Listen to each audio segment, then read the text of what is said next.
Hello, my lovelies. It is a bright, sunny April day today here in Ottawa. Let's give blessings to the universe and to Mother Earth, all above as below, for this day. So today is another series of the tea and crystal talk. So I have my kettle, have my tea, my honey. I'm just going to adjust this a bit, guys. My apologies. There we go. So you guys can go and grab your cup of tea and we'll get started. I'm going to turn my kettle on. So today I thought we would talk about the following crystals. I have, if you hear something in the background, it's just my kettle boiling or starting, it's turned on. Apophlite, tiger's eye, Rhodonite, Lepidolite, Labrador, I always mess up that one.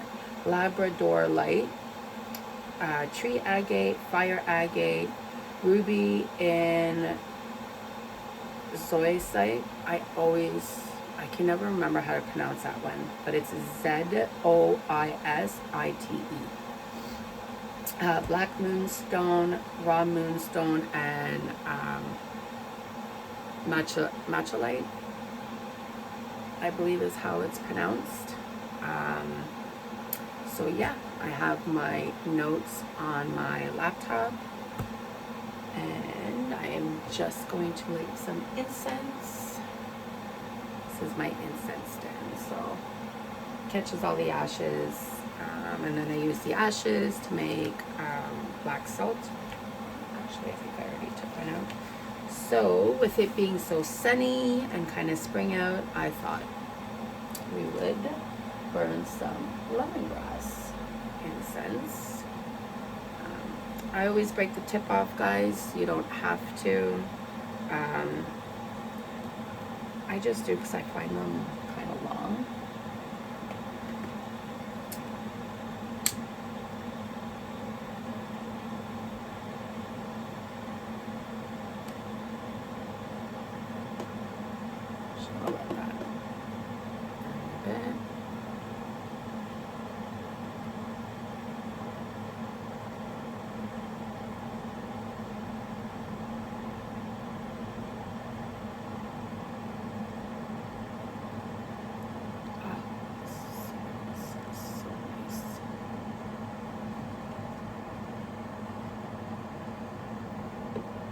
Excuse my hands, guys.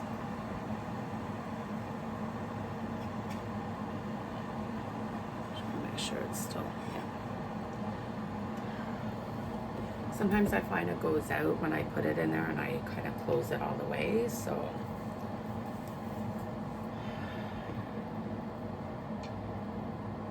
So it is Easter Monday if you celebrate Easter. In my home, we celebrate the spring equinox, which is Astara. So we actually did our celebration the 20th of March. But I do have a lot of friends that, celebrated like the Christian date. We actually go by the wheel of the year in my home. So I hope you guys are having a good Easter if you guys are celebrating. My kettle is just about done boiling. So I am actually drinking a tea from one of my subscription boxes that I get. It's Rose Congo Emperor tea. It's a black tea with rose in it. It's so good. I also have another one here. It's Good Fortune Roobios tea blend. So I might try this one next after. We'll see. Maybe I'll try this one. I'll try this one first. I know this one has anise in it and some other stuff, so it can be a little funny with kind of licoricey taste. I don't mind if it's like just licorice root or just you know, star anise. It's when it has like all of them in there. I had one tea that came in one of my Witch Casket subscriptions, and it had licorice root, star anise, another one, like it was literally just pure licorice, which is really, really good for your digestive system. But I don't like licorice. Like the taste of it. I do have another tea downstairs that has licorice root in it, but it's just licorice root, so it's that very faint taste. So this just has anise in it, so we'll see.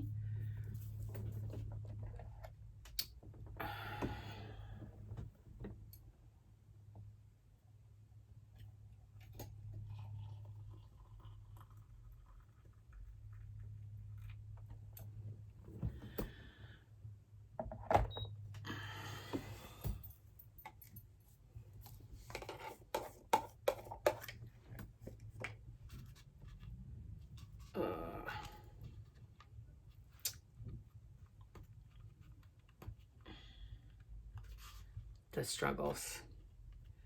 I have no nails. And usually I don't struggle with it this much, but apparently today I'm going to. So boy,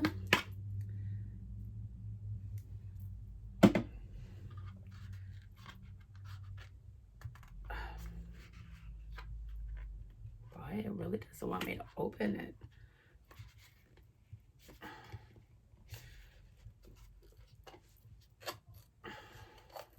I swear, guys, I don't usually struggle like this opening this honey.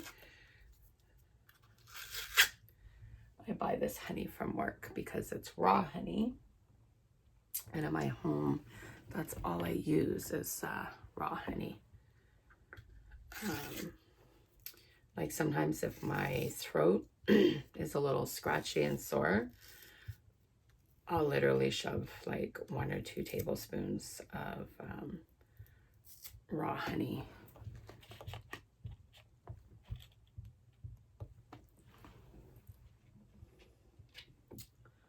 Alrighty.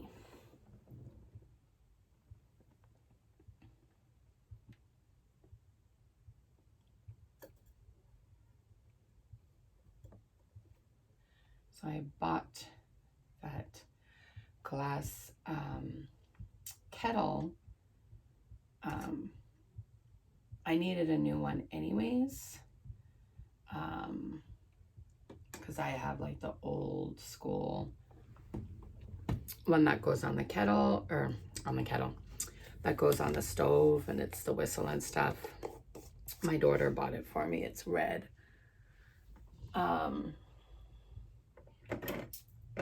But I wanted a kettle where when I'm doing my unboxings, because some of my unboxes, or some of my witchy boxes, sorry, come with a tea. And there's a few people that I follow that, you know, have like a little kettle in their room. So they do their tea testing, so to speak, in their room with their kettles. So we got these kettles in at work, and a couple of my co-workers have those kettles, and I was like, is it good? Like, and they all said it's an amazing kettle, and so it lights up all these different colors, like stages of as it's boiling. And then obviously when it's completely boiled, it turns like a bright red. And then it shuts off. So it heats up to 100 degrees. But I thought that it would be nice. So then when we're doing our unboxings, I can kind of just rearrange a little bit on my second altar there. And we can try our tea. So this will be the first time that I will be doing that. I'm excited. Alrighty. So, Apophlite or Apophlite, I'm not sure how it's pronounced. Apophlite.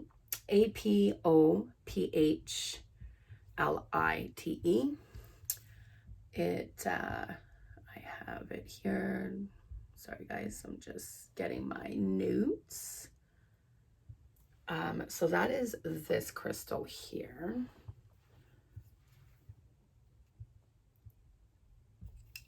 This is a really nice chunk that I have, and I have a small one here. I'll grab it.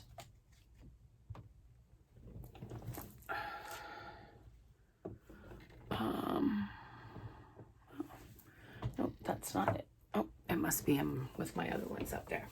I have a smaller one of this anyways. So the properties for this one is interdimensional communication with higher realms, connection with nature, dreams, enlightenment, growth, higher self, inner vision, insight, inspiration, clarity, intuition, knowledge, meditation, mental enhancement, opportunity, psychic ability, self-discovery, spiritual awakening, transformation, wisdom, alignment with the higher self, angelic communication, ascension. Sorry, I'm not sure why I stuttered there.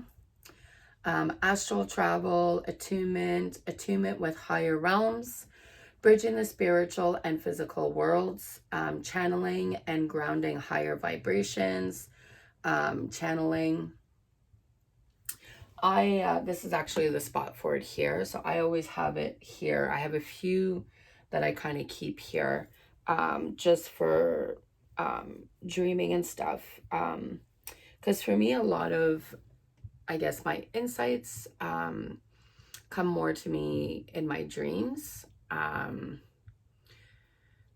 Sometimes I'll get it as like an audio, so then like my left ear will ring like really bad. Sometimes both of my ears will be ringing at the same time, and it kind of throws me off. And then I get like that water in the ear sensation where everything's kind of muffled. And then I'll hear something, you know, whatever it is, and then like miraculously my hearing's fine. So, but it's, it really helps me with, like my meditation and stuff. So sometimes when I'm meditating, I'll actually put this crystal right like above my head on my pillow. I lie down to meditate. Eventually I'm hoping when I get a new bed, I'll actually be able to sit to meditate, but right now it's uncomfortable. My hips kind of go to sleep a bit if I try to sit to meditate here in my bedroom, because I meditate in my room. It's the only place where I can actually get the peace and quiet and not disturb. I put my headphones in. I kind of text everybody in the house, let them know, like, don't disturb me. And, you know, that's that kind of thing. I do like to do astral projecting with my meditation sometimes. And this is one of the crystals that I'll work with when I am doing that. It's just, if you're, you know, really sensitive to, you know, the energies and the properties of crystals and just in general, it's a really good crystal to work with. I really like working with it myself. So, and it's really helped me a lot with my spiritual awakening, you know, kind of my transformation, you know, like, I'm definitely not the same person I am today, you know, than what I was, you know, a couple of years back. I kind of started my spiritual transformation and stuff like that when I was about 39, 40. And it was, you know, little subtle things, right? You know, reconnecting with my roots. And then it just kind of, you know, went from there. So I'd say the last year and a bit, I've worked a lot with different crystals and learning their properties and kind of working with them and, you know, utilizing them with my day-to-day life. So, I mean, anybody that's watching this that knows me, I carry a whack of crystals on me when I go to work, and they're never the same crystals. I have, like, you know, 3-4 crystals where those are like my consistent, you know, they come with me everywhere I go. And then I add other ones. I kind of follow my intuition of what I think or what I feel that I need that day. So, and then I carry those crystals with me. There's obviously a few crystals that I don't carry with me just because they're like they're a softer crystal, like their hardness is softer. Which one of those crystals actually today we'll be talking about, just because it flakes and stuff. So, so the planet for this crystal is Earth. The zodiac sign associated with this crystal is Libra and Gemini. The elements is earth and wind. The colors, they vary from what I've seen.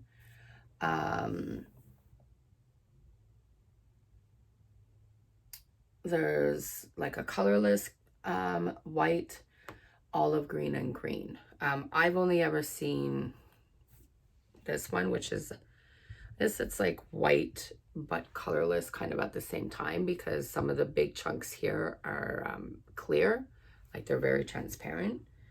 I haven't seen any of the other colors though. So the next one on our list is Tiger's Eye.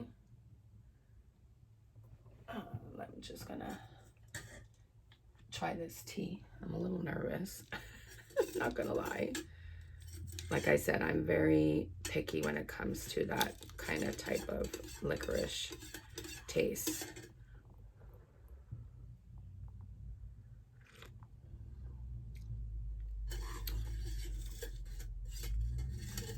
Oh, this is actually really good.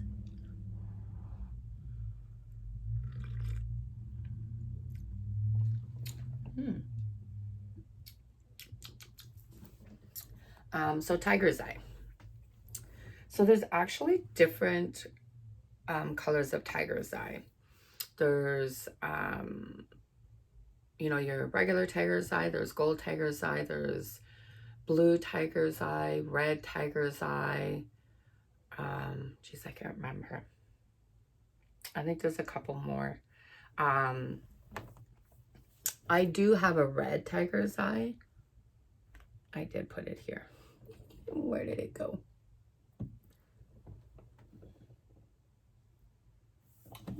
Maybe I didn't. Did I leave it on my bed, maybe? I was getting all of my crystals together. Oh, maybe I didn't take it down. I thought I took it down. Interesting. I get that a lot, guys. Things will disappear in my home for a while and then reappear. Like my old cell phone. My 7 Plus phone. Oh, there it is. I didn't. So this is a red tiger's eye. So it's more of like a red. It's got like that kind of brownish red tinge to it. The golden one, I do have a golden tiger's eye somewhere. It has like a gold kind of sheen in it. But today, I'm just talking about the regular tiger's eye. So this is a sphere. It's a sphere tiger's eye. And then I have like a chunk of the same type of tiger's eye around here somewhere. And then I have a tiger's eye wand as well. So tiger's eye, it enhances grounding, increases psychic skills, encourages the rising of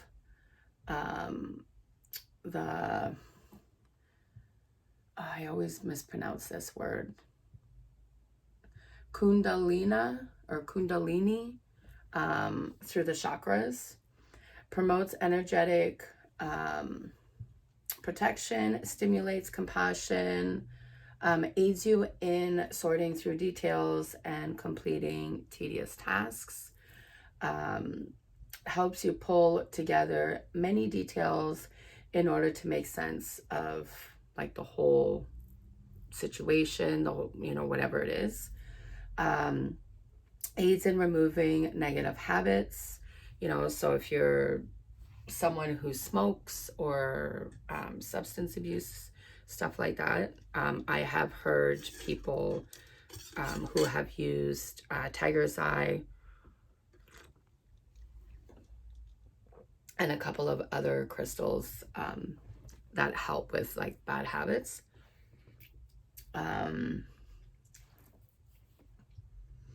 Instills self-confidence and inner strength, a personal empowerment stone. So if you're someone who struggles with self-confidence or like inner strength, or like, feeling, your own empowerment as a person, this would be a good crystal for you to kind of carry on with you. You can wear it, bracelets. My husband actually has a tiger's eye ring. This is actually one of his like go-to ultimate crystals, is tiger's eye. I actually I keep an eye on my tiger's eye because I keep expecting him to like wander off with one. I mean, he wouldn't be able to go far. We live in the same house, right? Promotes equality and integrity, stabilizes your energy. So if your energy is kind of all over the place, and you just need to kind of stabilize that energy where it's at, a normal level, tiger's eye would be really good. Banishes depression, heals the eyes, balances disorders of the reproductive system, aids in the energetic healing and broken bones. These are like the medical ones that kind of came up, when I was doing my research about it. Helps you succeed on tests and exams, encourages success in business meetings. So, if you got that business meeting coming and, you're putting forth, whatever proposal that you're doing, or ideas or anything like that, and you need that extra oomph, tiger's eye would be your go-to crystal to kind of carry with you.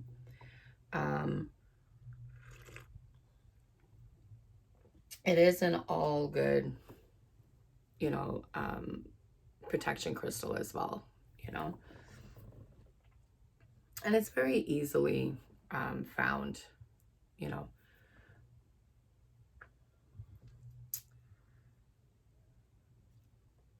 So the associated chakras for tiger's eye is the second, the sacral chakra, I believe is how it's pronounced, or the third, which is your solar plexus chakra. The zodiac sign for tiger's eye is Virgo and Leo. The element for it is air and earth.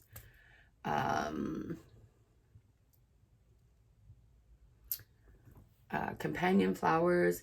So that's one of the things. Some of them will give me like all the information, including like companion flowers and things like that. And then other crystals it doesn't kind of give me. So the companion flower for this one is yellow cornflower. And companion essential oil is sunflower. Companion stone, so this would be like another stone that you would combine them together with, where they work well together between the two properties, is rainforest jasper. That's another stone that has a huge like umbrella of jasper, of different crystals is or stones is jasper, which is why like I haven't touch bases on that one, because I think I have, I'd say probably between 8 to 15 different types of jasper alone. So common origins where you would find tiger's eye is South Africa and Australia. So that's tiger's eye. Obviously, when you get into where they have different types, so like the red tiger's eye, it carries the same element as the regular tiger's eye, but it'll have, you know, an extra specific element geared towards like the red tiger's eye. Same thing with the blue tiger's eye and the gold tiger's eye, and you know,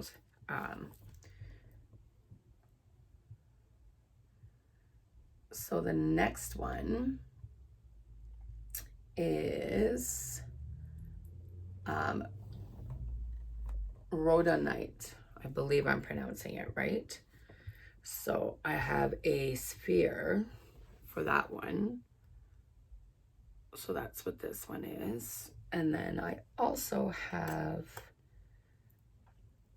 a small one, like a polished chunk here. I don't have any raw of that one.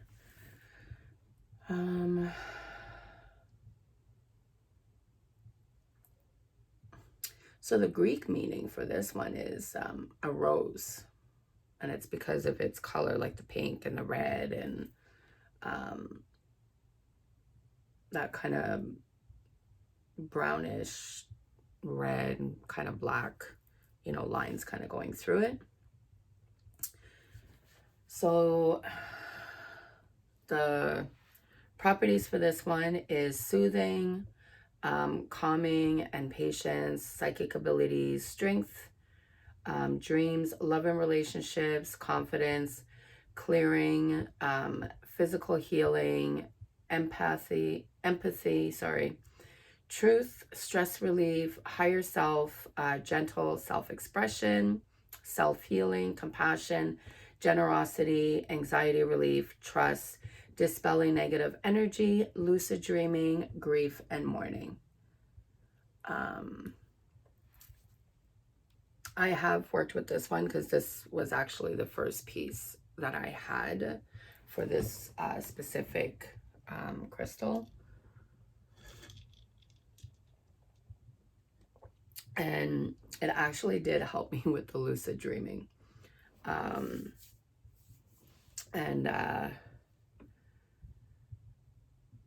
there was a period where I was going through a lot of stress, just, you know, juggling like family, like not my family in my home, but like outside, and some other stuff. So this crystal actually really helped me, you know, kind of take a step back and kind of breathe and figure things out, so to speak, and kind of the truth about, you know, certain situations that were kind of happening and had happened in my past and were continuing to kind of happen. And so the element for this one is Mars. Zodiac sign for these ones is Taurus, Leo, and Sagittarius. The elements for this crystal is fire and earth. These are the only colors that I've seen. The only thing that'll vary for these is like the markings. Like sometimes it'll have like a lot of that kind of blackish, brownish, kind of reddish, you know, kind of lines going through it. And then other times it doesn't. It's more pink. I also have another one here that's more of a darker pink with kind of red in it. This is an egg. So it'll just be like variations, but it's red or pink are the only two colors for it.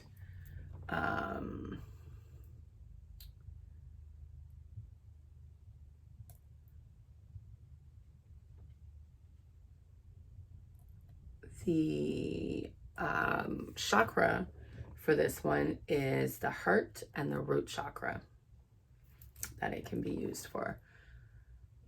They always give, when you're working with chakras, they'll give you a variety of different crystals that you can use for each of your chakras. So, which I like, you know, because some of the crystals are a little more expensive. They're a little more harder to kind of get a hold of. And like you don't need big pieces. Just a little tiny piece is good. It's not about the size. You know, the size of the crystal or the stone does not depict the strength and the energy of the stone or the crystal.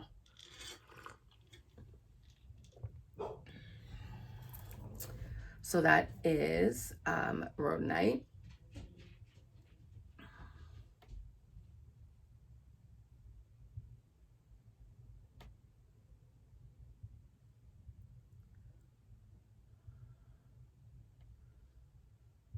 Alrighty. So the next one that we have is Lepidolite. I believe I'm pronouncing it right.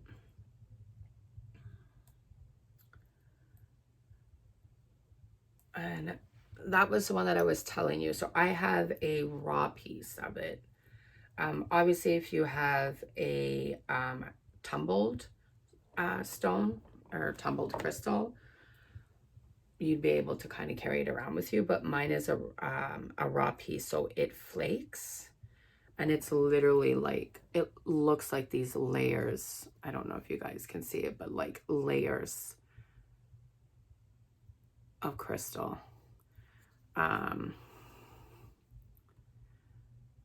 When it's tumbled, it's comes out like a purplish, like a lilac kind of color. When it's raw,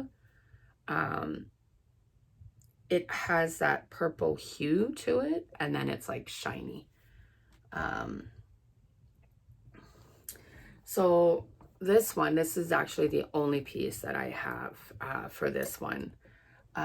It promotes balance, instills feelings of compassion, Relieves anxiety, especially when you pair it with aquamarine. Remember what I was saying before? Grouping crystals together for specific elements, they work together like as a group, so they'll help you even more. Enhances peace, calming and tranquility during stressful times. Aids in encouraging forgiveness, reduces the effects of EMFs, encourages harmonious relationships, promotes feelings of comfort and safety, encourage new friendships to blossom. So my first experience working with this crystal was encouraging forgiveness. So for me, it was like forgiveness for myself for not saying the things that I should have said, and not doing the things or responding to situations the way I should have. And also forgiving my father and how he is. Just because you're forgiving somebody for their actions does not mean that you're okaying it. Do you know what I mean? Where it's like, okay, well, I forgive him and, you know, we can have a relationship. No, it's not. Like sometimes that relationship is just toxic and it's not worth having. And so for me, that's the relationship between my father and myself. So I needed to forgive him and his actions and how he was with me from a child growing up to now, and how he was or lack of with my children and, you know, myself and my life. And then I needed to forgive myself for not standing up to him years ago, for not stopping, you know, that emotional and mental abuse, because that's exactly what it was. Whether him or other family members want to admit it or not, they weren't there. And, you know, for not, you know, when things started really kind of, I guess, coming to light for me, where I was reaching that point, which is where my transformation started happening, for not speaking up and saying like, no, you know, we're not doing this anymore, and just speaking what I really wanted to say. You know, I would always hold my tongue because I have that old school mentality where, you know, you don't speak back to your elders, and, you know, at the end of the day, he's still your father. Like, you know what I mean? Like, he had 50% of making you, and, you know, blah, blah, blah, blah, blah. And I really struggled with that growing up, right? And this helped me forgive myself for not saying what I wanted to say, and forgive myself for ending that relationship and cutting those ties, so to speak. And I can honestly say, like, ending those ties and cutting them, I'm in a better place mentally, and emotionally and spiritually, just in every way, shape, or form. So, you know, if you're struggling with yourself, for trying to forgive yourself for, you know, things that you have done or have not done, this is a really, really good crystal to work with. And there are other crystals that have similar properties. And you just kind of use them together and work with them together that way. And that's what I did. And now, you know, like, you know, I'm actually okay with, you know, not having a relationship with him. And I'm okay with my kids not having a relationship with him either, because it wasn't a very pleasant relationship, you know. And my two older girls were the only two that ever had some type of a relationship with him. And as they got older, they started seeing, you know, the difference of how they were treated, and, you know, my step siblings' kids were treated, and you know what I mean? Like stuff like that. So, you know, my oldest daughter was the first one that kind of pulled me aside and talked to me. And again, Facebook, and, you know, she would see all the pictures and the posts of, you know, family barbecues and, you know, family Christmas, like all this stuff. And we were never, ever, ever, ever, ever invited.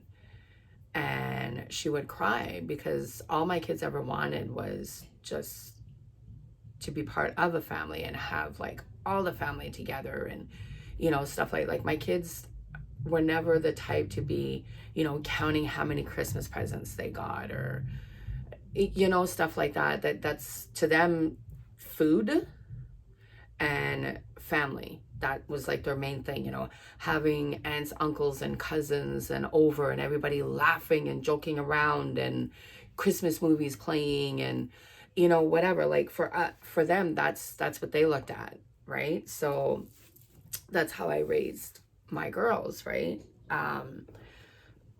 So, you know, that was kind of my first like, shit, okay, so it's not me, you know. And because I always felt very uncomfortable when I went over to my dad's place and his wife's place, and like with everybody else there, I always felt like I was imposing, or like I didn't fit in. But I have a habit of kind of getting in my head a lot, and which I've been told that's not what it is. It's because there is something there. And then, you know, we went over a few times for Christmas, when he had got diagnosed with cancer. And, you know, we did a couple of Christmases together. And then I had my son. And, you know, nothing had really changed. And then it was like January, February, somewhere around there of 2013, I reconnected with a cousin of mine, and we were talking, and I just out of the blue kind of, I guess, vented to her, because I would always vent to my husband and whatever, and I ended up venting to her. And she was the one that told me, well, you know, why don't you tell him how you feel? And I was like, nah, you know, and whatever, you know, it's childish and whatever. And then whatever, I left it. And then the next day or a couple of days later, I was like, it was kind of like a light kind of went off in my head. And I was like, you know what? No, I'm gonna ask him about this. And I did. I sent him a message on Facebook. When I'm extremely upset about something, or extremely emotional or angry about something, the words don't always come out of my mouth the way they should. So I learned years ago to write out my feelings. That way it's not, it doesn't come off as being abrupt or rude, or, you know, stuff like that, right? Or like full of anger or whatever. And I can't control my emotions when it comes to stuff like that. Like, I'll try and talk, and then I'll just be like bawling my eyes out. So I wrote everything out, and I sent him the message. And then I was talking to my cousin on the phone, and he called me back, but he called me on my old cell phone, which I had given to my younger daughter at the time. And so I talked to him while my husband and my girls talked to my cousin. And of course, it ended up being turned around and made about him, you know, and it was in my head and I was crazy and blah, blah, blah, blah, blah. And, you know, we're going through a lot and yada, yada, yada, yada, yada, yada. And again, my childish self put my feelings aside and was like, okay, and, you know, whatever, thinking that it'll change. And, you know, because I brought it up, yeah, no, it didn't change. It stayed the same way. And then that's when kind of like the verbal diarrhea started happening, you know. People would, you know, be talking about like barbecues and stuff like that, and how, you know, oh yeah, you know, I was at your stepbrother's place and, you know, your dad was there, but I didn't see you there. And before I would always just kind of shrug it off, oh yeah, you know, busy, whatever. I was like, yeah, that's because I wasn't invited. My family's never invited to any of those barbecues. And then in my head, I was like, what was that about? And then when I had mentioned it to my husband, he was like, that's because you've had enough. Like, enough's enough. People need to know, you know, how and who your actual father is with you, because that's his true self. You know, how he portrays himself with his new family and all of their friends and his new friends, because he doesn't even talk to any of his old friends from back in the day, because they all know how he truly is and how he truly was, right? And so I was like, you know what, you're right. So I started speaking my mind at work about it. And that's when like the phone calls kind of started happening, and my dad would call me at home, and, you know, we kind of played phone tag for a bit. And then that was, you know, in his mind, you know, how he needed to, there we go. I needed to add some light because the sun kind of went away.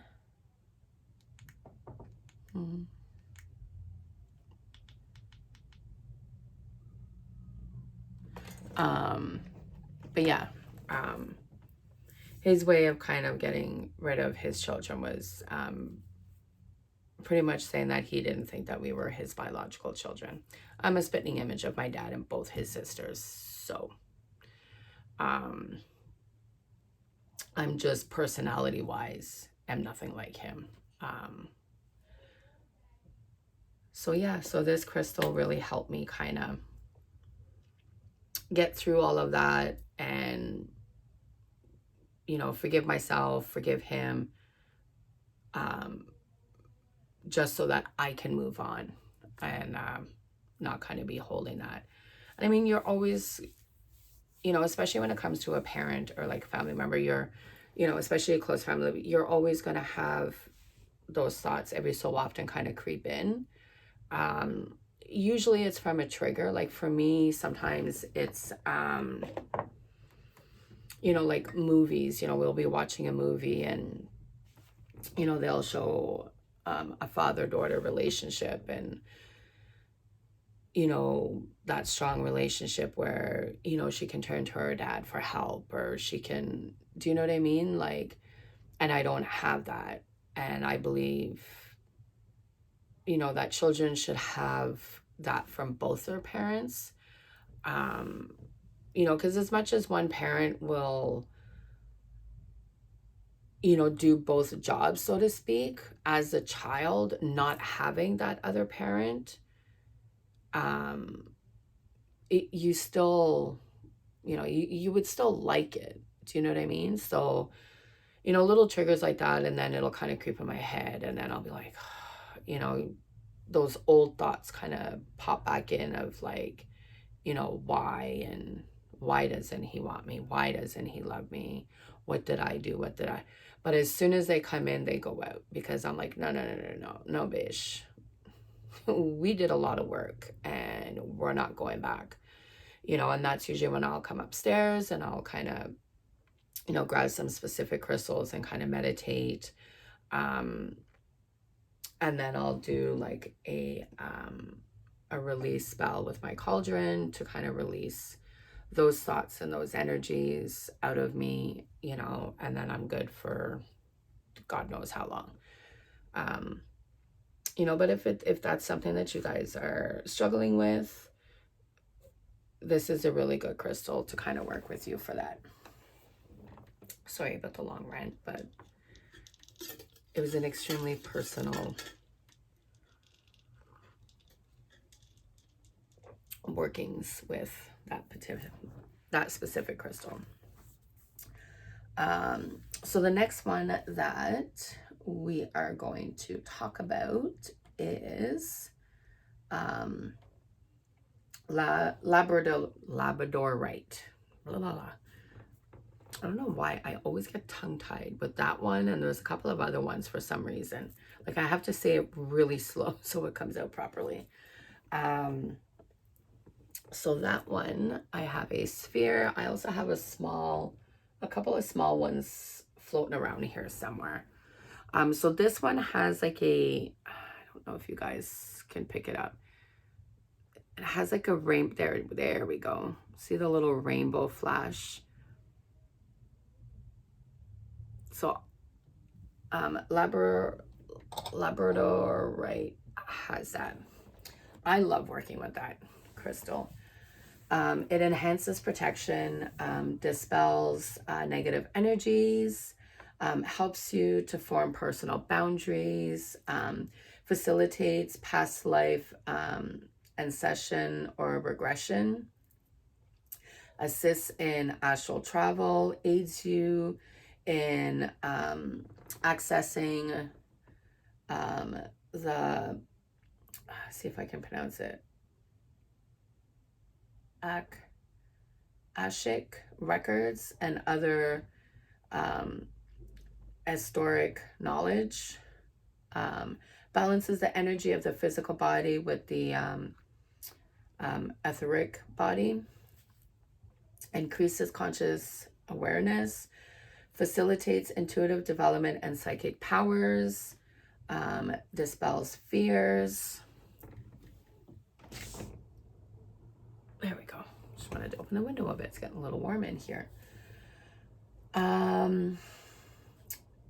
Increases faith, strengthens trust, facilitates mystical experiences, stimulates the imagination and creativity, removes illusion, aids in acts of magic, reveals the truth in any situation, connects you with the divine energy of the universe, brings companionship, treats symptoms of the common cold, relieves arthritis pain, regulates hormones, can lower blood pressure by assisting with stress reduction. Because I mean, if you're stressed out, obviously your blood pressure is going to go up.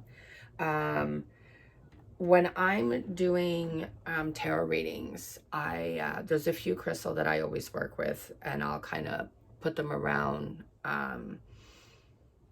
as I'm going to be doing the reading.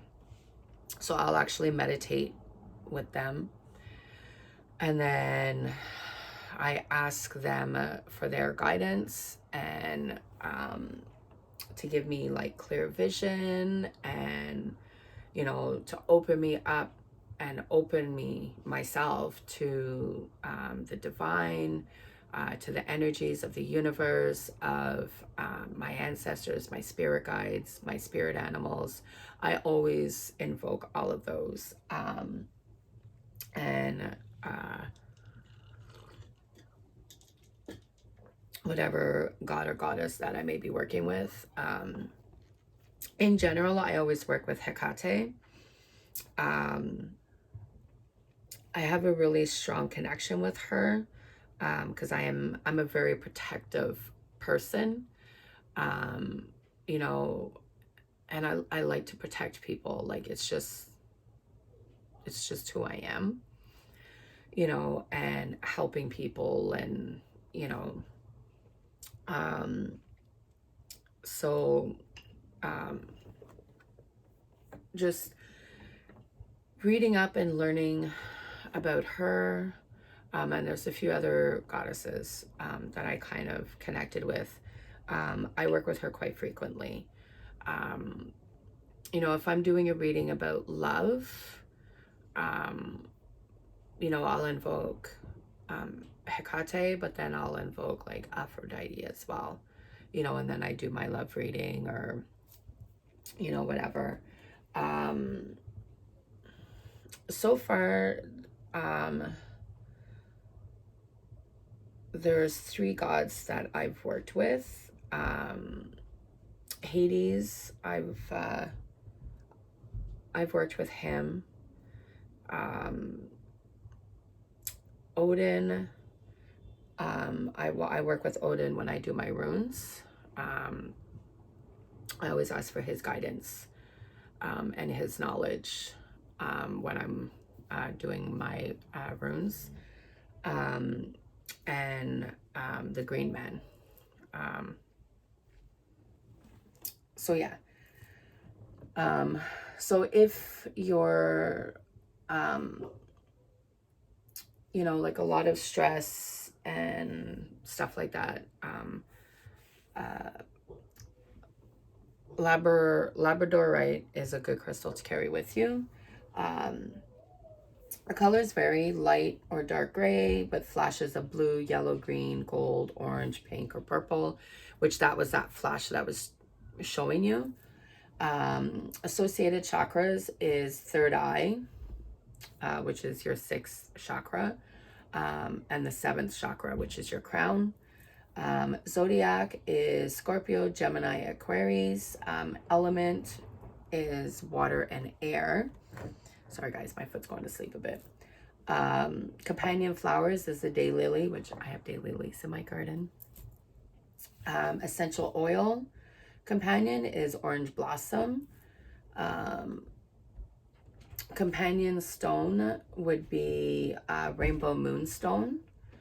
And then common origins, where to find the crystal is Madagascar, Canada, and Finland. Now I think we forgot. Yeah, we forgot to do the Lepidolite one. So pearls, pearl scent. So it has like that kind of pearl finish. Lilac, which that's kind of what this one is. It's that kind of shiny like a pearl, but it's like a really, really light lilac color. To lavender to pink, often with sparkly flecks. So Lepidolite, it's your 4th chakra, which is your heart, 6th chakra, which is your 3rd eye, and 7th chakra, which is your crown. The zodiac sign for this one is Cancer, Gemini, and Virgo. The elements is earth and air. Companion flowers is coral bells. Essential oil companion is violet. Companion stone is pink tourmaline. And then its origin is Brazil and California. So I had just remembered that I didn't read all of that because I got sidetracked blurping about my personal experience with that particular crystal.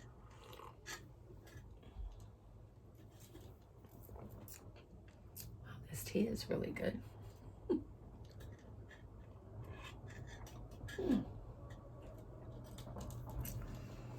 So the next one is tree agate.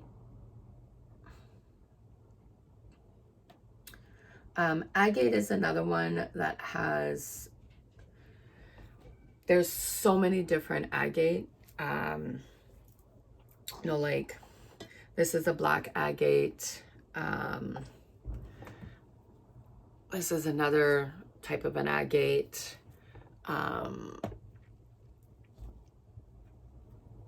And that's another one. Like there's so many different agates. So today I'm talking about two. So this is tree agate. So it's white and it's got like green in it. There's also moss agate, which I have up there. So we're going to be talking about tree agate and fire agate. And this is fire agate. So tree agate, it's white and it's got like a nice forest kind of green crystal kind of mixed in it.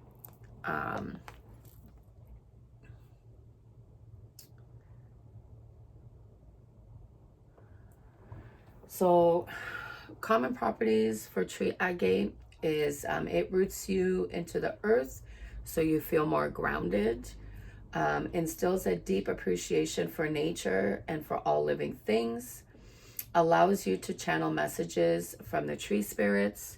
You know, I know a lot of people kind of think it's woohoo and, you know, whatever to, you know, talk to your plants, talk to your trees.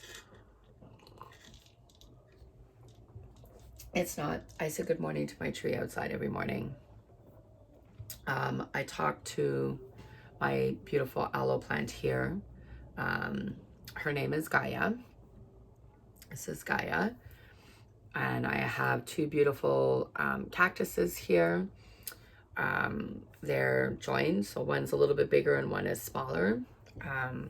That's mother and daughter, Demeter and Persephone. I talk to them every morning. I say good morning to them. I always try to make it a point of, you know, kind of stroking them and touching them so that they know that, you know, I'm here and I'm looking after them, you know, and I love them and I appreciate them and what they give us. When the warmer weathers are here, even coming into the fall, I don't really go around walking too much in the winter because I don't. So, which I'm sure anybody who lives in Canada, you know, understands, you know. You know, but like the spring and summer, you know, as long as it's not like 100 degrees outside, and the fall, I love the fall.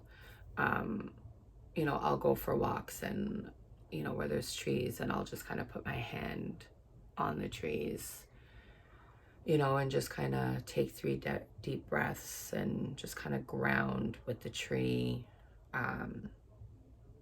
You know, I thank the tree.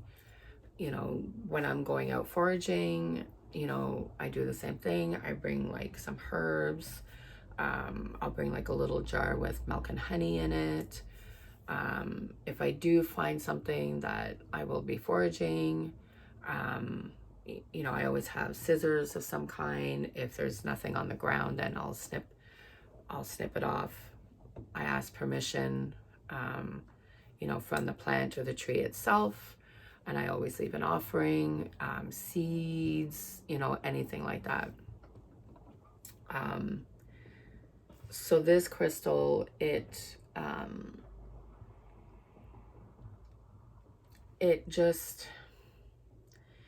helps you be more grounded and more open to that, you know, energy from nature and from the trees and, you know, the spirits that are within the trees, you know, because trees are hundreds and hundreds of years old. You know, some of them, depending on how deep you go in, could be thousands of years old, you know, and depending where you're living too, right? You know, they hold a lot of spirits. So, Other common healing properties,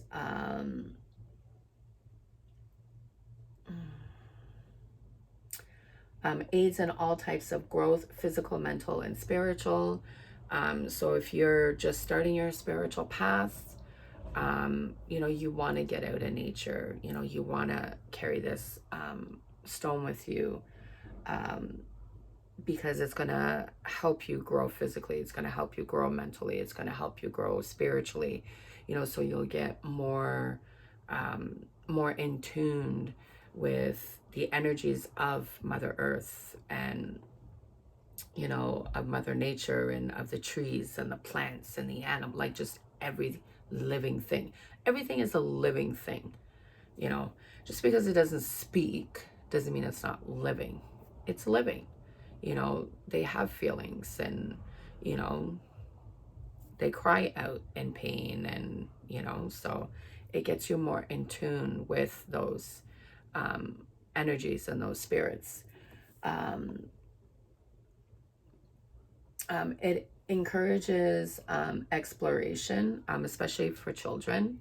You know, it gets them like exploring, and it clears blockages occurring in the heart chakra. So if you have any blockages in your heart chakra, you know, where, you know, you have like that protective cage around your heart where you don't let anybody in, this will help you with that. As I said, the colors, it's white with dark green, branch-like vining.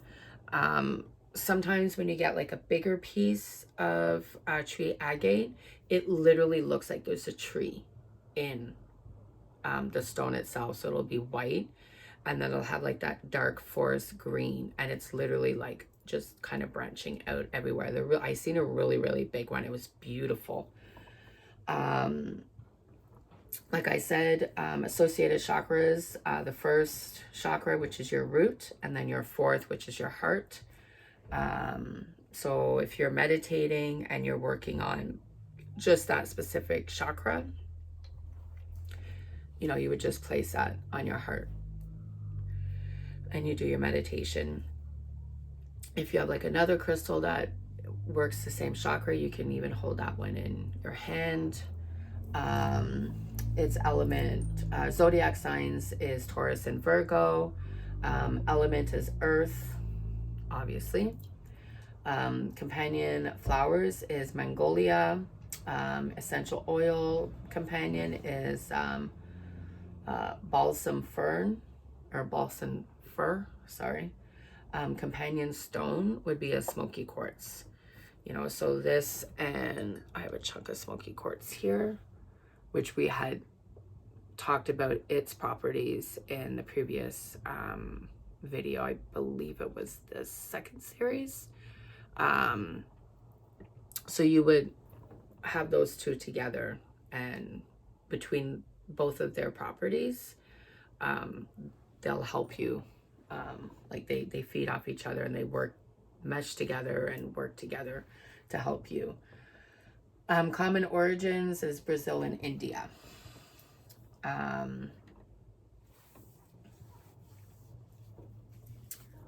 So that's one agate. So the next agate is fire agate.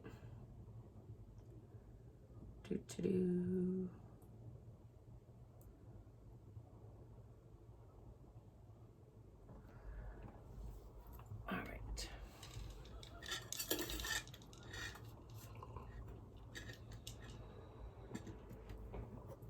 So this is fire agate. So it's like a brown and like brownish reddish, brownish orangish, or like reddish orangish kind of colors.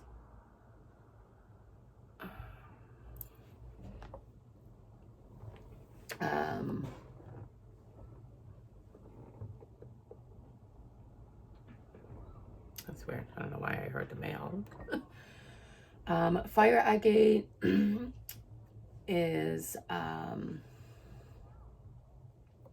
it's a grounding and inspiring making it incredible tool for spiritual awakening. It is the stone of the hero's journey, giving us the courage to follow our spiritual path, even into the dark places we fear, and to emerge triumphantly again to the light. Fire agate helps us feel safe and can be used to repel psychic and emotional vampires. I'm pretty sure I had spoken about this and might have been the first video about like psychic attacks and psychic vampirism. Basically, it's somebody that attacks you, but attacks you like psychically, you know, or sends you like bad energy, you know, to where it feeds off of your positive energy and then leaves you with that negative energy. It does happen, believe it or not. If you're sensitive to energies, you'll feel it, which for me, like I'm sensitive to energy, so I'll feel it. So it'll be, and some people will do it and like they don't realize that they're doing it, you know. So if you're sensitive to energies, if you're an empath, if you have any type of psychic abilities, you know, clairvoyance, audio clairvoyance, any of those things, we have to protect ourselves. It was very hard for me to learn to protect myself. I mean, obviously I am still learning. I have come a long way where I can actually recognize when a person is kind of draining my energy, and I can recognize when somebody is attacking my energy. So I protect myself. I mean, we're always still learning to do that. So this is a good crystal to carry with you.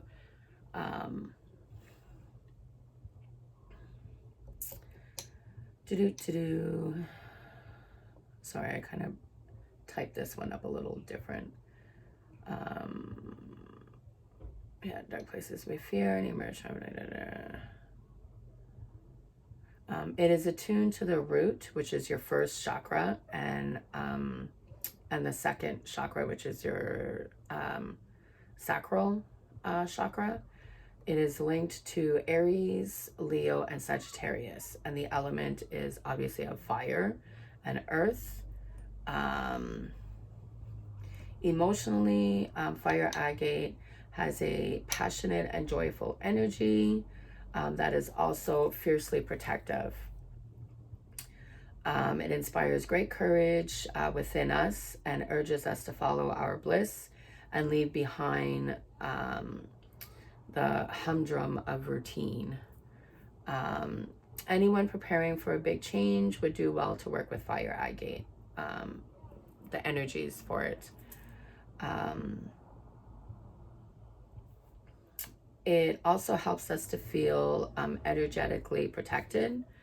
This feeling makes it easier to build a strong and healthy emotional foundation that can weather storms of life.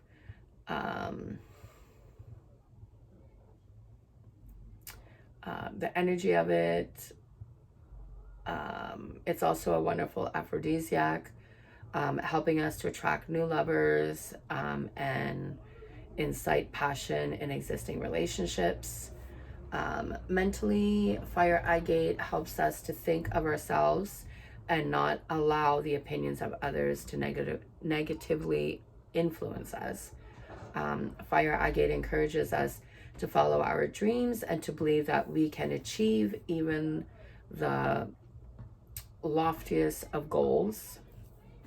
It is also a highly creative stone, making it useful for all types of artists, particularly those who need to regularly produce or perform. Fire agate gives us the mental stamina to stay the course and do what needs to be done. Fire agate also helps us to navigate the tricky terrain of a negative work environment.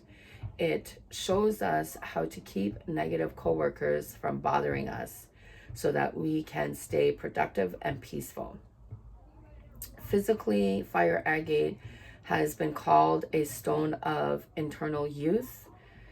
It is said to bring vitality to the entire body. It is said to increase digestion and assist with sexual dysfunctions. It is also used for treating the central nervous system. Like other agates, it is commonly used to help treat eye disorders. I think just about most of or all of the agates treat eye disorders. I've never used them for like treatments like that. I use the crystals more like for spiritual and energetic and stuff. But I have used a set of crystals to help with menstrual pain and migraines. And between the essential oils that I use and the crystals, it actually helps. I have endometriosis of the uterus, so my moon cycle is just horrid. And then with me going through premenopause, which I believe they call prairie menopause, I never know what type of moon cycle it's going to be. If it's going to be a light cycle, if it's going to be a heavy cycle, if it's going to be I'm in so much pain I can't get out of bed cycle, or if it's going to be like a moderate kind of like typical normal menstrual pain. Just like I never know if I'm actually going to have it this month or if I'm going to be late, early. This has just been like this like past year mostly. So yeah. So I have used crystals for those and they have worked.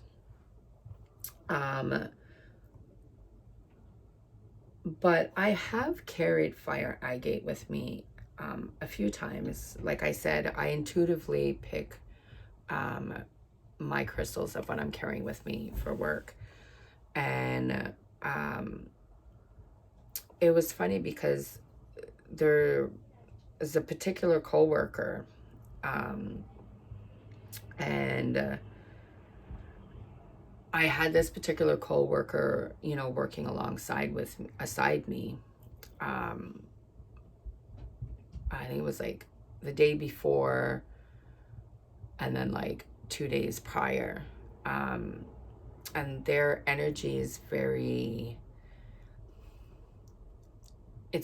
like chaotic, very like aggressive and, you know, negative and, you know, stuff like that. And I'm actually not the only person that, you know, has these thoughts of this particular coworker. And that's not saying that, you know, this particular person is a bad person or nothing, but this is just the energy that they give off. So being sensitive to people's energies and energies in general, it's a lot to deal with. And I work full time, so like this is, you know, 8.5 hours. And I remember I had worked with this person the day prior, and I got up in the morning to go do my shift, and I was so exhausted and was just like, oh my God, what kind of day is it gonna be? And so I kind of sat and intuitively picked my crystals, and I had picked this one, and I was like, never, you know, I'd never really worked with this crystal before, and I carried it with me. And this particular person was working alongside me, and it made my day more enjoyable, carrying this along with a couple of other crystals that I had, where that particular person's energy didn't affect me as much, if that makes sense. So it was really interesting. I've only worked with this crystal a few times, but it was really interesting, and I was like, what the heck? I've carried this one, I've carried this one, I've carried this one. What's different? And so I had to bring out my book actually and read up more about fire agate, just because it's I mean, it's a bigger piece, but it's thin, right? And I was always so scared of carrying it with me, and just because of where I work, you know, breaking it or cracking it or something, right? But I just felt very compelled to carry this specific one with me that day. So I was like, okay, well, you know, the universe is trying to tell me, like, nah, mama, you need this one, you need to carry this one. So I was like, okay, cool. So I carried it. So when I opened up my book and did my research about it, I was like, oh, okay, cool. So that explains it. You know, because this particular person can create a negative work environment, you know, just because this particular person just carries so much negative energy and is just always, you know, kind of angry and negative, and you know, comes off very harsh. And do you know what I mean? So yeah, it actually really helped me that day. So I was like, oh, okay, cool. So the next one is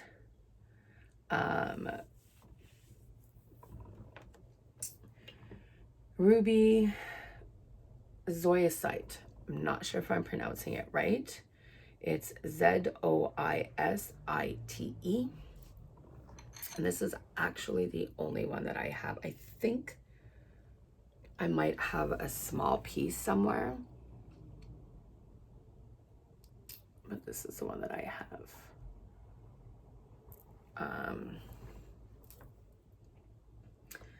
So the properties for this one is psychic abilities, joy, creativity, transformation, courage, confidence, grounding, leadership, expansion, manifestation, determination, expanded awareness, sexuality, self-healing, communication with guides, transmutation of negative energy, channeling and grounding higher vibrations, anxiety relief, emotional understanding, growth, spiritual awakening, grief and mourning, and strength.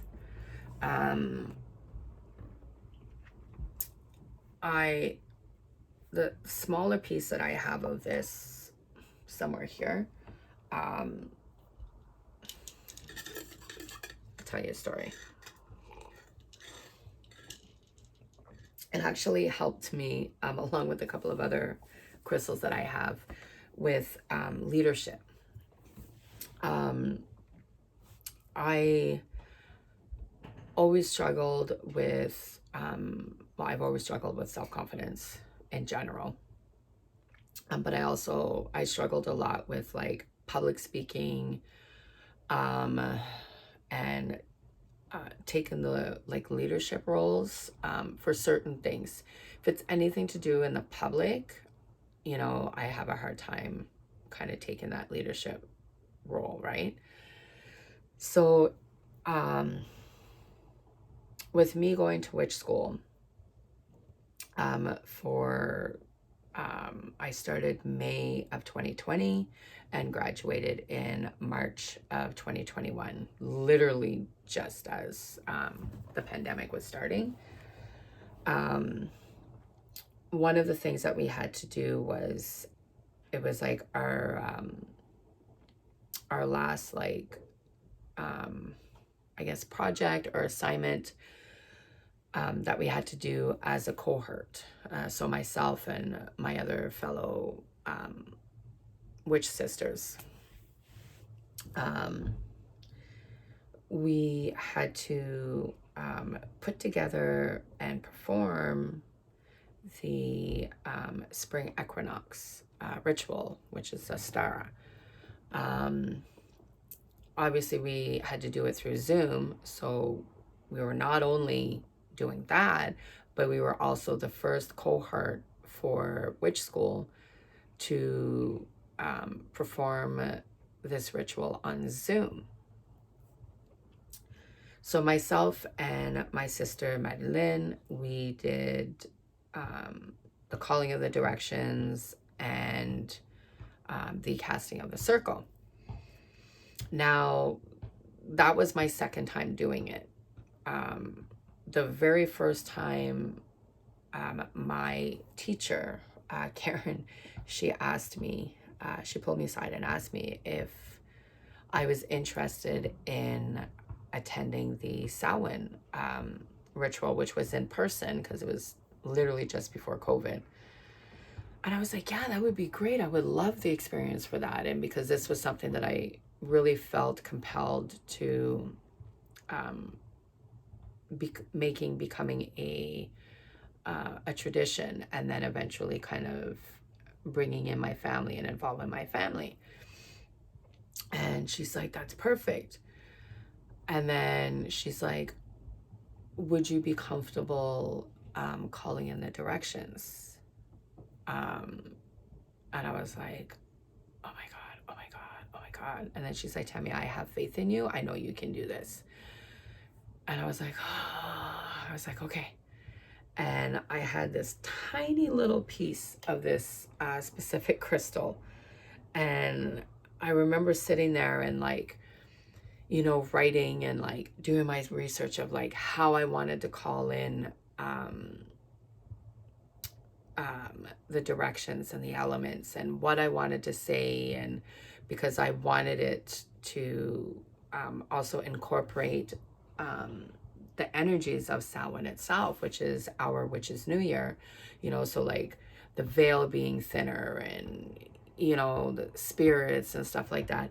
And as I'm, you know, kind of reading and doing my research, I just kept rubbing this crystal, and it was just like giving me more confidence of doing that. And when I actually went to the where we were holding it at, holding the ritual and performing it, I carried this crystal with me. It was the tiniest piece, and I had it in my bra, as always, along with a couple of other crystals that I had picked up. And you know, I had my little book, and I was reading from my book, and you know, I did all the four corners and did my piece and stuff, and everybody kept complimenting me on it. They were like, oh my God, we love how you call in the directions, and you know, how you try to connect, you know, what wheel of the year it is to you know, when you're calling in the direction and stuff like that. So it was an experience for me. I was so nervous, like I didn't even eat because I was so nervous. And then now, like I've graduated, so I'm an alumni of witch school now. We celebrate all of the Sabbats. So the whole wheel of the year, we do a ritual and ceremony for each of the wheel of the year, each turning of the wheel of the year.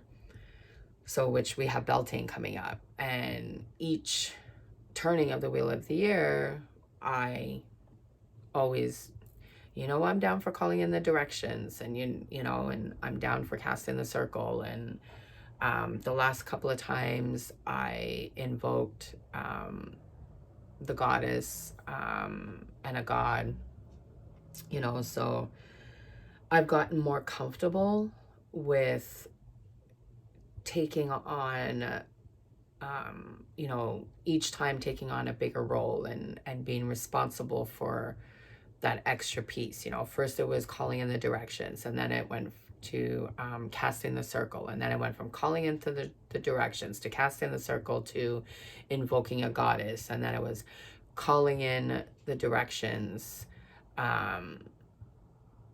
casting the circle, invoking the goddess and the god. And I've also done the grounding on one occasion for it as well. So it's definitely given me some more confidence in taking more of a leadership role in my community, my community of sisters and of my sisterhood. So you know, if that's something that, you know, you're needing, this would be a really good crystal for you to work with. Obviously, along with every other, like, you know, courage and creativity. If you're struggling with creativity, you know, this one, and there's a few other crystals that you would work with to kind of help bring out that creativity side of you, you know, if there's like a blockage or anything like that. I've done it a few times for my daughter, where I've made her like a creativity candle, where, you know, because she has some crystals for creativity. So I would just tell her, okay, this is what you need to do. You need to cast your circle, you know, call in your elements, and light your creativity candle and just meditate on the candle. And, you know, she would do that. And then all of a sudden, like, the ideas would just kind of start coming to her for her writing, because she writes, she's a writer. So it's helped her with that. So the planet associated with this beautiful crystal is Venus, hence the sexual content to it, right? The sexual part, right? Because it's good for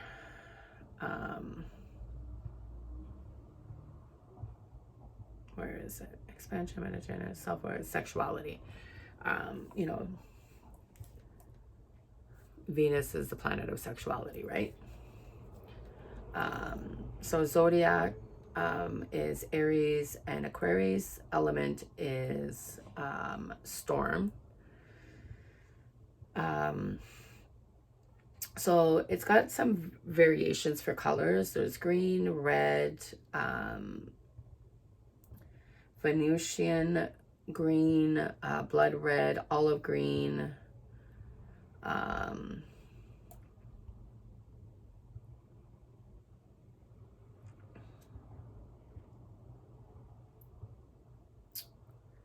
and its chakra associations are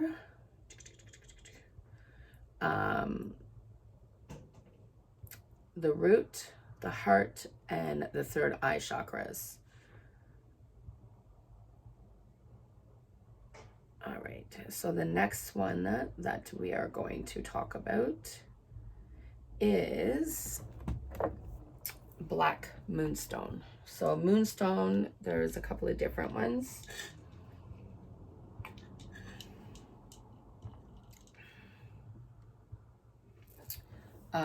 Black Moonstone is a variety of moonstone that was recently discovered in Madagascar. It can be seen containing white, gray, brown, and tan colors running throughout almost every piece. Black Moonstone is usually shaped and cut into a variety of different meditation tools, such as spheres, palm stones, tumbled pieces, pendulums, raw chunks, and more. Along with sharing the same compassionate and loving energies of the normal moonstone, Black Moonstone provides complete protection of one's aura against negative energy. So it's the crown and the third eye chakras. So the properties is protection, and just let me grab that black, there it is. So this is Black Moonstone.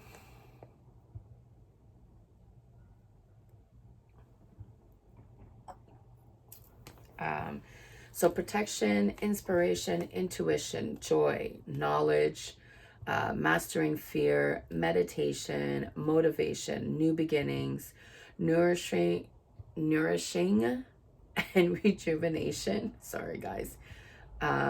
Nurturing, insight, resolution, self-discovery, self-healing, selflessness, stress relief, transformation, trust, truth, wisdom, calming, wholeness, anxiety relief, calming and patience, dispelling negative energy, emotional understanding, empathy, enlightenment, gentle self-expression, grief and mourning, grounding, growth, and inner peace. I work, this is another one that I work a lot with when I'm doing my meditation, you know, before a spell, before a tarot reading, you know, any kind of magic, so to speak. It is the planet, obviously, of the moon. Zodiac signs is Cancer, Libra, and Scorpio. Element is the wind. Obviously, the color is black.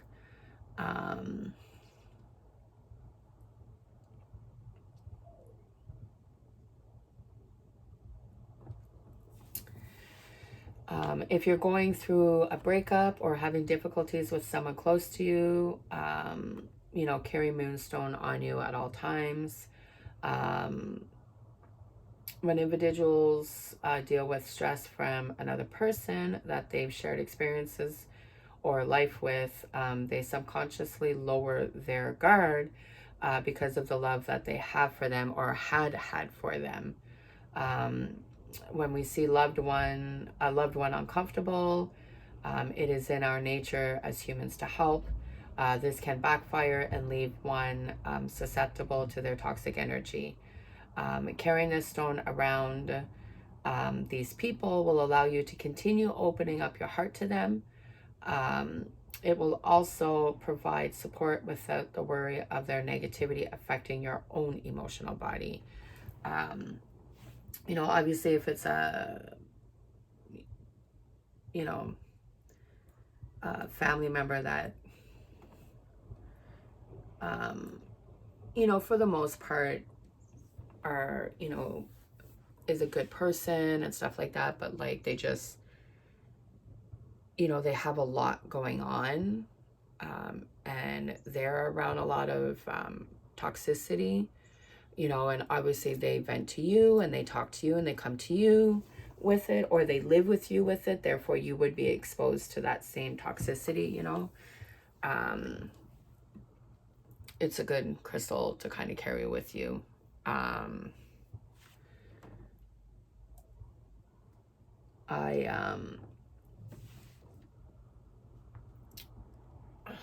have a few that I kind of work with when, you know, when I come back, you know, from seeing, you know, certain people in my life.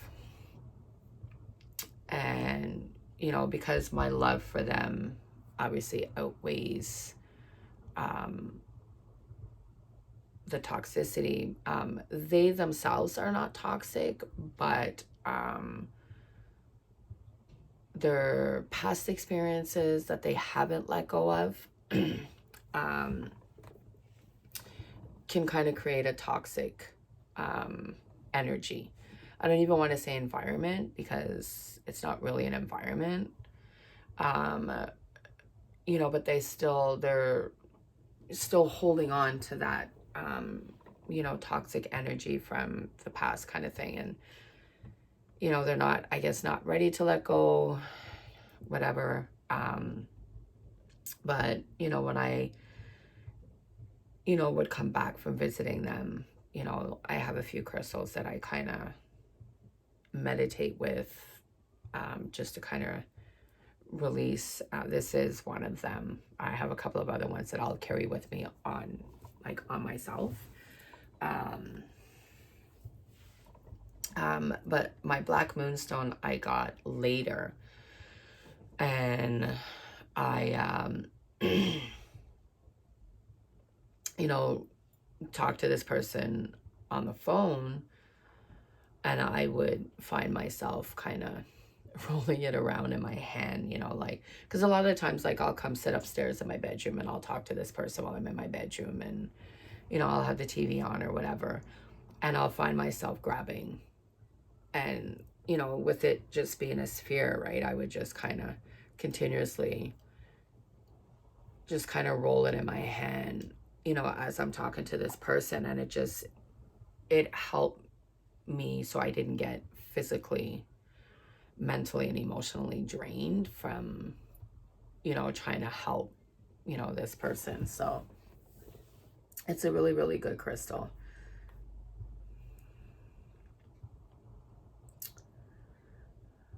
So, and the next one is raw moonstone. So I have a piece of raw moonstone here.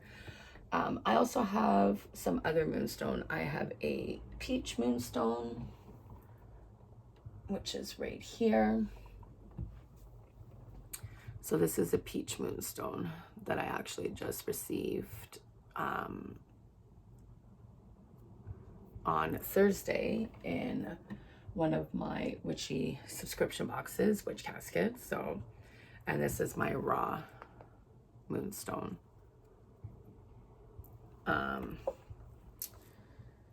So, get off my screen. There we go. Pop-ups, I tell you.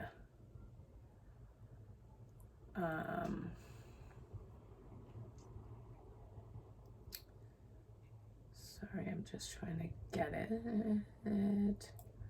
Okay.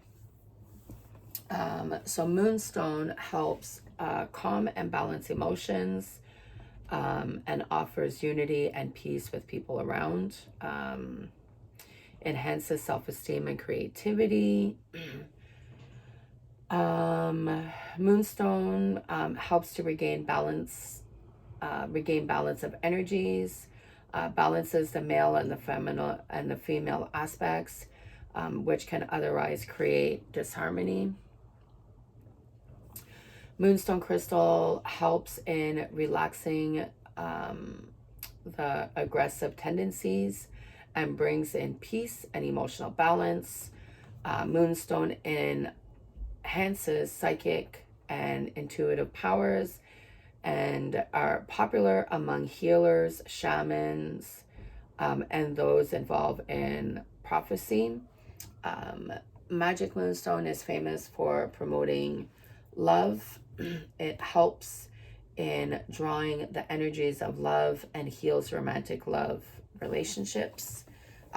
Moonstone rock is a gemstone of fertility and can be worn if conceiving is a problem. Wearing moonstone heals problems related to the reproductive system, water retention. Moonstone provides blood flow to all parts of the organs, which is vital for good health. It also helps to correct sleep cycle and aids in peaceful and sound sleep.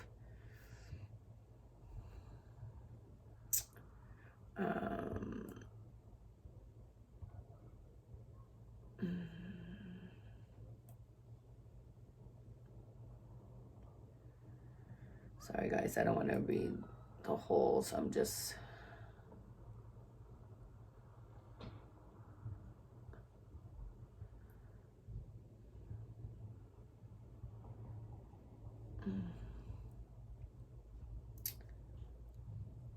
I can't remember if I had wrote anything down for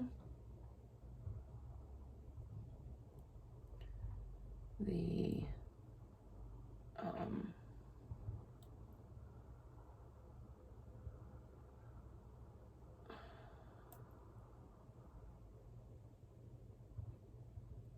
I don't think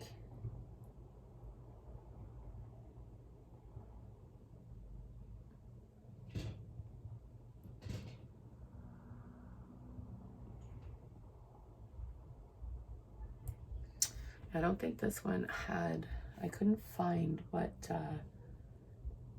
like if it helped with any of the chakras.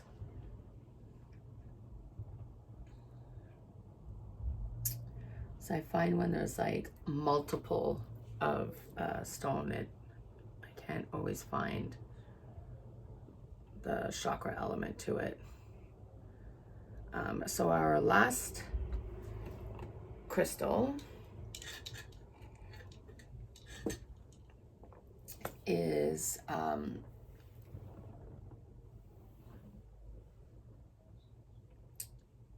Malachite, I believe is how it's pronounced, which is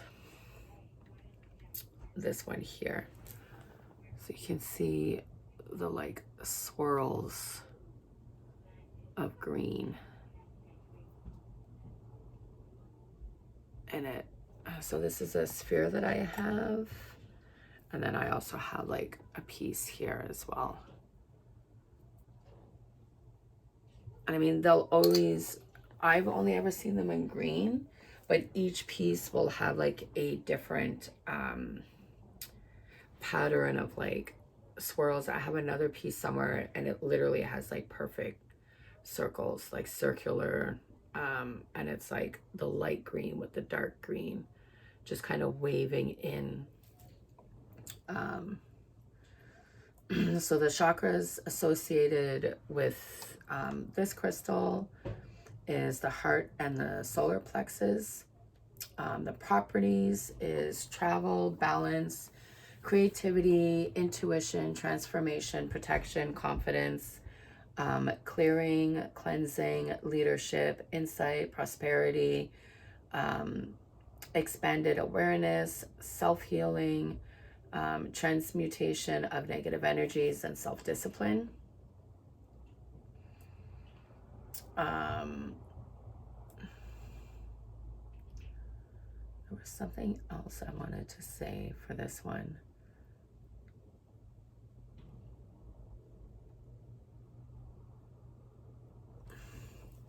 Yeah, Malachite is one of the most important minerals for protecting against negative energies. It fills our auric fields with positivity, while simultaneously pushing all the negative outwards. Malachite is known to create a cloak of invisibility around the user. This will remove you from certain confrontations and make you less susceptible to negative energies. This stone also helps with emotional balance, especially during times when people around you put their baggage on you. Malachite offers the willpower to confront and get past any emotional and physical blockage happening in your current life. It helps people who lack self-confidence and self-responsibility. This mineral assists in making progress on your spiritual journey and is a must have for anyone who is constantly working on themselves. Malachite opens the heart and will allow for balance on all levels.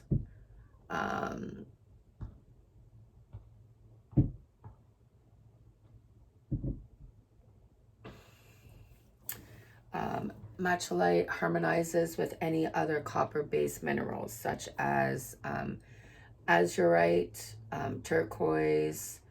I always mispronounce. Chrysocolla, Chrysoccolla.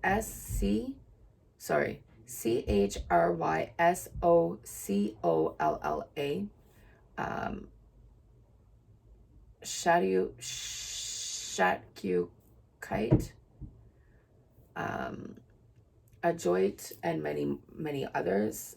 For additional protection, tiger's eye and jet work very well with Malachite. Morganite is a commonly used stone with Malachite when working on emotional balance and harmonizing the heart.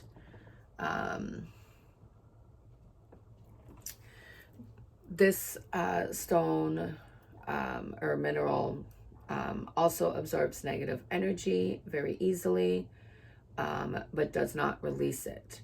It's very important to constantly cleanse and clear your malachite pieces, especially if you are someone who wears or carries them every day. So there are some crystals that naturally cleanse themselves. Selenite is one of them. And then there's other crystals where they absorb all the negative energies and stuff like that, and then, you know, working with you and stuff like that. But it doesn't dispel it. So it literally just holds on to that negative energy. So if you don't cleanse your crystals, you're essentially working with negative energy. It's the same thing when you're cleansing your space. You know, if you're smudging your space, if you smudge your home or your sacred space and you don't open a window, where's that negative energy going? That negative energy is literally just going to sit in your room. So now you're going to meditate in a room that's filled with negative energy. You're literally just shifted the energy around. That's all you did. Eventually that energy is going to come back down, right? So for me, I have tons of different pieces of selenite on my 2 altars. So whatever crystals that I had been working with that night, or I should say that day, I will put it next to my selenite. And my being next to my selenite, it will cleanse and recharge my crystals. I also smudge myself every night before I go to bed. So I'll always run, you know, my sage or my Palo Santo or my cedar over my altar as I sage and cleanse myself before bed. And I always open my window. I've taught both of my daughters the same. You know, you know, smudge and clear and cleanse your sacred space and yourself before you do any type of witch work, any type of meditation, anything like that. You have to open your window because that energy needs to be able to escape. It needs to be able to go out in order to create that positive environment, right? So the same thing goes with this crystal. Malachite is this, it's the same principle.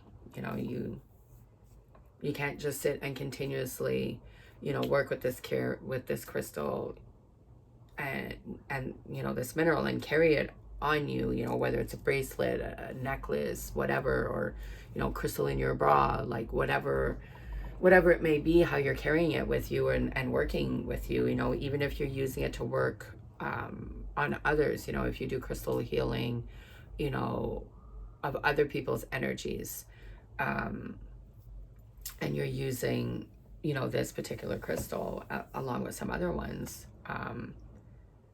yes, you just absorbed all that person's negative energy or your negative energy, but now it's just sitting inside that crystal because it doesn't have the ability to dispense of it, you know, or to get rid of it. So, you know, it needs you to help release that energy. So it needs you to cleanse that crystal, you know, and it's a good habit in general to just cleanse your crystals in general, you know, after you've worked with them, you know, keep pieces of selenite. You know, you can never have too much selenite, in my opinion. I have, I think, like 3 or 4 pieces of selenite. And I have them kind of scattered throughout my altar. You know, I have a big one here. I have a chunk here. I also have a long wand one somewhere around here somewhere. So I always keep them kind of scattered throughout all of my crystals, you know, because I've got crystals from here all the way down to my second altar, which is another table attached to this one. And then I have a small piece to go with some crystals that are on a shelf up here as well. Because it will cleanse any crystal within its vicinity, right? And selenite cleanses and charges itself, right? But I still just force a habit. Like I said, I smudge and cleanse myself before I go to bed, just to get rid of any lingering energies from the day. And then I always run my cleanse, my smudge stick over my altar, and I always do it over here.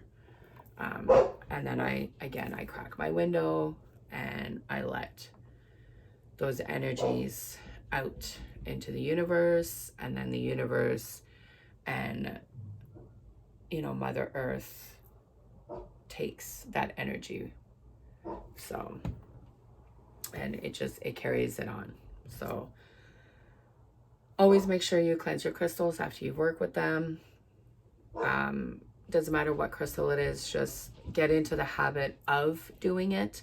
There's a bunch of different ways of cleansing your crystals. I've said this in previous videos. Before you do any cleansing with salt or water or the sun, make sure you know about your crystal and know the type of your crystal and its hardness before you do that.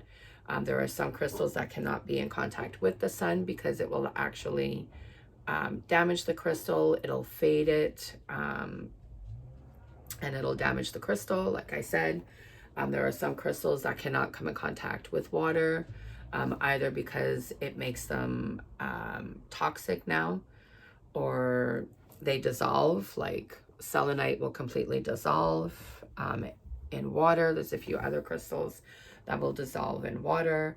Other crystals will, it'll break down the crystals where it'll actually cause cracks. So it'll weaken the crystal where it'll start cracking, chipping, and then eventually break. Now the crystal is damaged. Same thing with the salt. There are some crystals you cannot put them in contact with salt, because it becomes toxic, or it damages the crystal itself, where it, you know, causes scratches, chips, cracks, damages the color of the crystal. So make sure you know your crystals before you do any other cleansing besides smoke. Smoke cleansing is probably the safest cleansing. I've done research. I've seen like the most like delicate of delicates of crystals, and smoke cleansing it's always been fine. You know, you can use your incense. You can use other herbs to cleanse your crystals and recharge them. You can cleanse and recharge them under the full moon. Like I said, just be sure you know the weather. You know, make sure that it's not going to rain. You know, put them out under the full moon for a couple of hours and then bring them in before you go to bed. I've put them on my windowsill here. You know, certain ones, you know, to cleanse and recharge and stuff. But for the most part, I usually have the moon kind of looking in my bedroom window. So, and I have all my kind of crystals here, but I smoke cleanse my crystals regularly. I have way too many crystals to be bringing and putting out under the moon. Like I would probably have to do like 5 hauls up and down the stairs. And I'm not doing that. So I smoke cleanse all of my crystals. But if you have a small amount, or if you have specific crystals that you work with like a lot, then yeah, put them outside under the full moon. You know, let them cleanse and recharge. Like I said, just give them, all they need is, you know, a couple of hours. Bring them in before you go to bed. That's it. Again, like, make sure you know what the weather of the night's going to be. And obviously pay attention to temperatures, right? You don't want it to be minus 40 out and you're, you know, putting crystals outside. Then I wouldn't suggest putting them under the moon, you know, if you know, you're living where there's winter and, you know, temperatures can get down to like minus 40, minus 45, you know, minus 50 kind of thing. I predominantly do smoke cleanse myself. Just for me, it's more practical. As I said, I have a huge collection, so it makes sense for me. But you can do other, like I said, just know your crystals, know what their hardness is, what's safe and what's not safe before, you know, you expose them to salt, the sun, and water.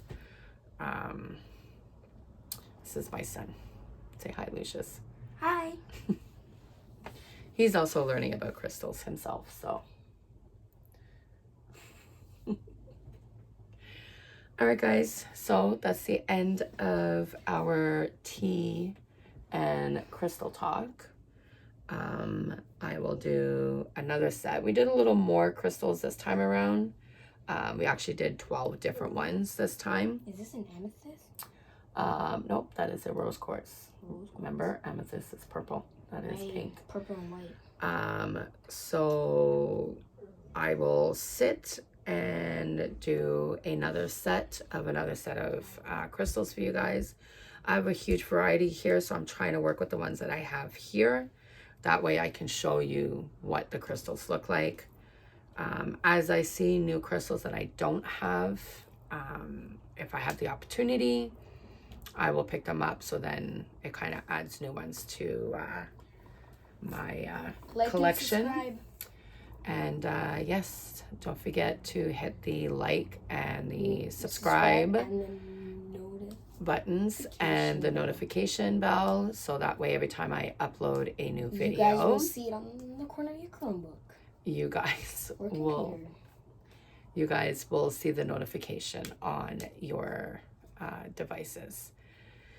So this is it until the next one. Have a blessed day today. It is beautiful outside, and stay safe, guys. Love, light, and healing magic to you all, and I love you all. Blessed be. Have a good day, guys. Yeah.